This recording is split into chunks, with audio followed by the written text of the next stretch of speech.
Wow, rooba cimaa baay'ee hammaataa ta'etu roobaadha. Hedduu nama sodaachisa roobichi. Amma gara fulbaanaa jira birraa ta'us garuu bokkaan akkanatti roobni cimaan roobuu irratti argama. Baay'ee nama sodaachisaa meeshaa baay'ee kukuffisaa jira. Ibsaan illee badee jira yeroo ammaa.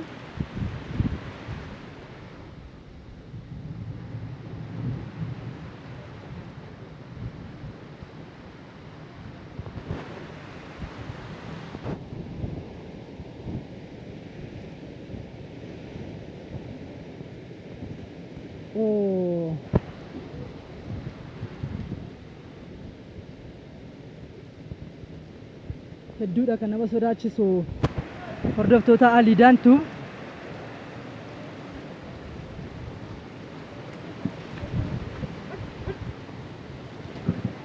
Baay'ee nama dhiba dhugaa. Wow!